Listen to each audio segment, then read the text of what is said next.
All right, good afternoon. Hello out there, digital world. I'm Amy Parsons, and I am filling in today for Alyssa Robinson, who is still on vacation. Alyssa, if you're watching, I hope you're having fun.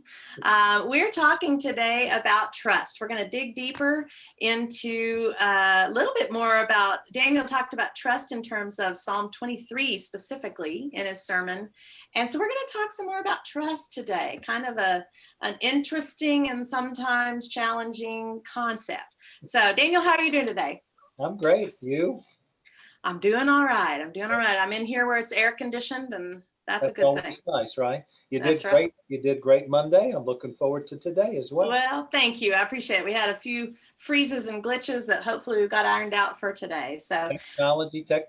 I know it's always a friend until you need it. So speaking of trusting technology, we're going to talk more about people. So the first question we've got for you today is, are we supposed to trust blindly? Is that an irresponsible concept? Do we just go through just trusting everyone? Yeah. Well, so Psalm 23 is about trusting God, not trusting people. And I would clearly say never trust people blindly. And I would say trust God blindly, cautiously, I guess is a best way to say that. I mean, I think a part of the point of the Psalms and the rest of Scripture, for that matter, is that God can be trusted. Unlike human beings and normal relationships that can't always be trusted, I believe God can be trusted. And I think when we have trust issues, that makes it hard to trust God because we are naturally sort of suspicious, right? But the thing that God identifies for us, both through Scripture and through the centuries, is that God can be trusted, and that there is a real sense in which God has the ultimate desire of our betterment and the ultimate desire of a intimate and transparent relationship with God, and therefore God can be trusted. So I believe Psalm 23 speaks well into that. I think sometimes we like to put our human concept of trust on that. I know for me, I think, well, if I'm trusting God to give me this list of things that I've asked for, and not quite that simple. Right. Yeah. Well, okay. So speaking in terms of people, can you tell us about a time when somebody broke your trust, and kind of were you able to get it back, and that kind of stuff? Yeah. So, I certainly don't want to, mention Throw it. somebody under the bus. Yeah. So I go back a little bit.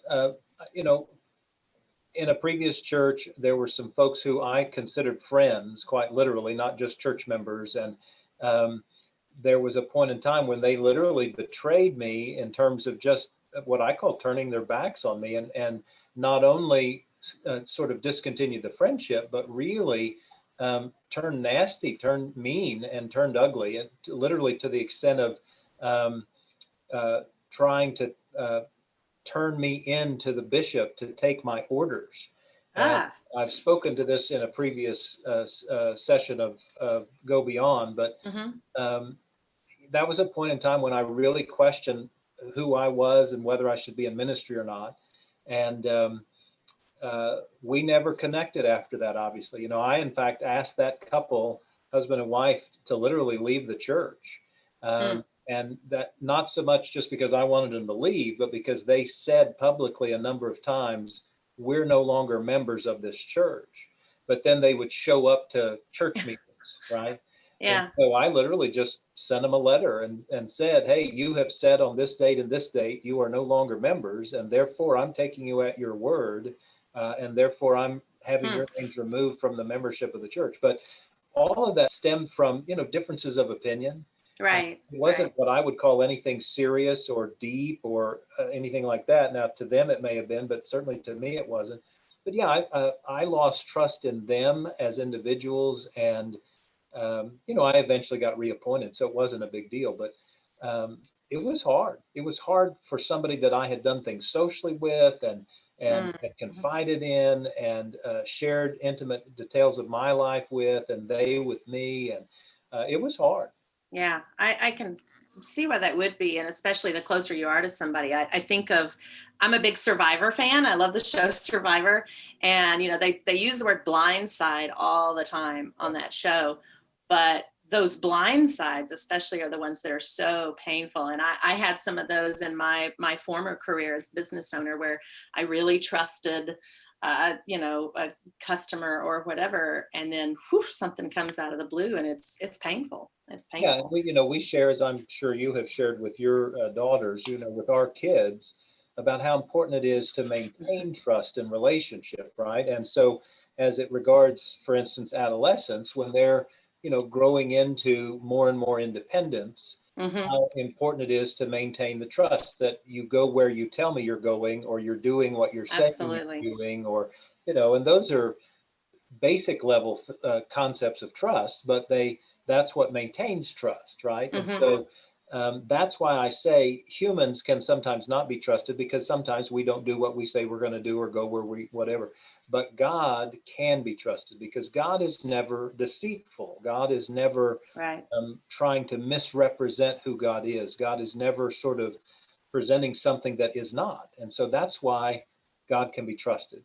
Yeah, that's good stuff. Well, I can't speak to the teenager stuff personally because I was a perfect angel as a teenager. And if my mother's watching now, I hope she doesn't comment. So, Yeah. what about the last time that you kind of stepped out of your comfort zone? Maybe your gut was kind of wrestling with you on whether you could trust somebody, and you kind of just went out on a limb, so to speak. Yeah, well, I'll actually speak to it more in terms of like church versus like Okay, personal relationships. sure, sure. And the most recent is quite literally COVID. So Uh, um, when we canceled church on site March the 15th, mm-hmm. I, that was complete trust. Golly, what is that going to mean? What is that going to look like? How are we going to function? What will that mean to the ministry of the church? All kinds of questions. Mm-hmm. And literally took me several weeks to kind of wrap my mind around, well, you know what? I think God's got this, and I think God's going to provide somehow. Don't know how, and Mm-hmm. don't know what that will look like or anything. But here we are. Here we are, end of July, thinking Right, we would be out for like 2 weeks, right? You remember, and right. so it's created a lot of trust in God, because we're doing, as you well know. I mean, you're intimately involved in all of this.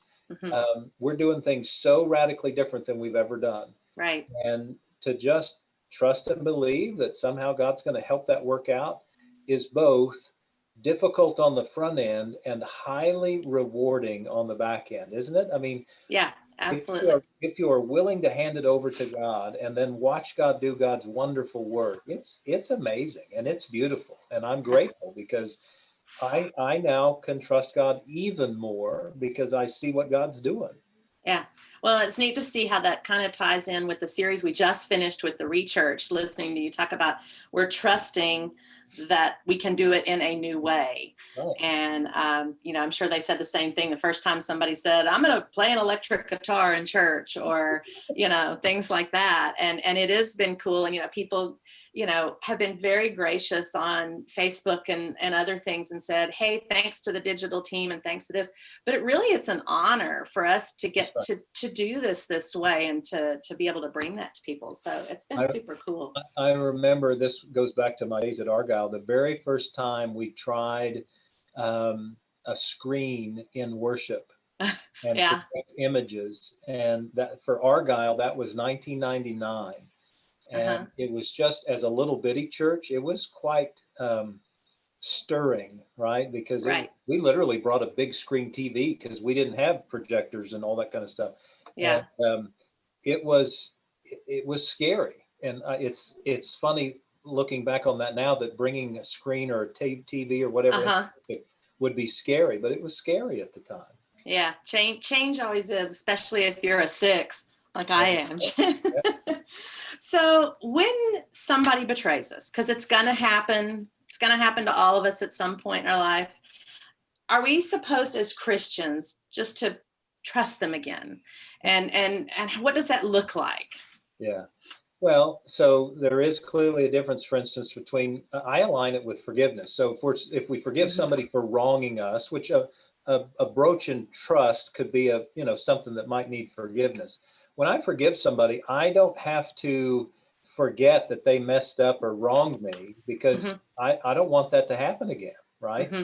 And so I think trust is highly similar.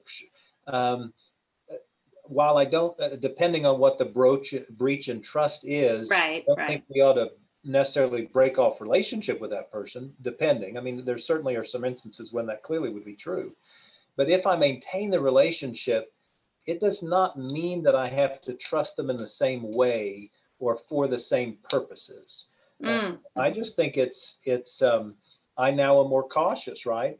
It doesn't mean Hmm. I have to write them off, but I have to take more precaution in the ways in which I might share information or offer up insights about my life, or whatever the breach is. And so I think our faithfulness asks us, can I forgive that person? And if I can, then how can I still be in relationship with them? And again, I maintain, if somebody has abused me, physically or sexually or emotionally or anything, I Absolutely. don't need to re-engage that relationship, Right. right? But if it's a matter of breaching trust, or just misrepresenting themselves, and I want to keep the relationship, I just think I now trust differently, and Mm. I relate to them differently, and I am more cautious about how I reveal information to them. I think that's how Sure. we do it. Sure. And I was thinking as you were talking a while ago about teenagers, as I always told my girls, yes, you can be sorry, and yes, you can say this, but now we have a little journey to get back to for me to trust you again. And I know when Jillian, for example, my now college student, was younger, and I say this to Bella now, I keep telling them, the little tiny things that I learned to trust you on help with the big things on down the line. And, she called me at one point from college and said, Mom, thank you for trusting me. I have a friend whose mom is not letting her da da da da and all this. And I said, I didn't trust you right away. You earned it, and we got there. When you first got your driver's license, I didn't trust anything. I was terrified, Right. but we earn it. So, Yep. well, this is a fun and challenging topic both. And I think Yeah. as I said to you earlier before we were live, for me, I sometimes tend to trust too easily. And you were talking about getting betrayal, but I know that some people struggle with trusting at all. Yeah. So it's a I think the beauty of the Psalms, particularly the Psalms of David, which several of the ones we've gone over the last few weeks have been from David, um, sort of reiterate that God can be trusted. And I think that's what I sort of want to ultimately leave to folks. mm-hmm, It is very normal, very natural, very typical for us to have trust issues with people. right. But God is different. And Mm-hmm, it is a part of my belief is that it is a part of God's reality that God can be trusted, that God's never going to misrepresent, never going to mispresent, and therefore God can be trusted. And that's what Psalm 23 is ultimately about, is this sense of, I can trust God. I can place my heart in God's hands, and God's going to do the right thing. And that's what I would just want to leave us with. This is not about trusting people, though I hope we right. can trust people, Right. but this is about trusting God. Yeah. Well, I can't think of a better way to end that, and words to hang on to for today in such a challenging age that we're living in, is that trust in God. So thank you so much for your time. We're here again on Friday at 12:30, and Alyssa will be back next week as well. I'm sure we'll get into some more fun stuff, and it's great to dig deeper into these concepts during the worship series. So we hope to see you online Friday at 12:30, and again, for our services on Sunday. Daniel, thank you for your time today. Absolutely. Good to be with y'all. Yep. And we wish everybody a happy afternoon. Thanks for letting me come and jump in for a week. Take care.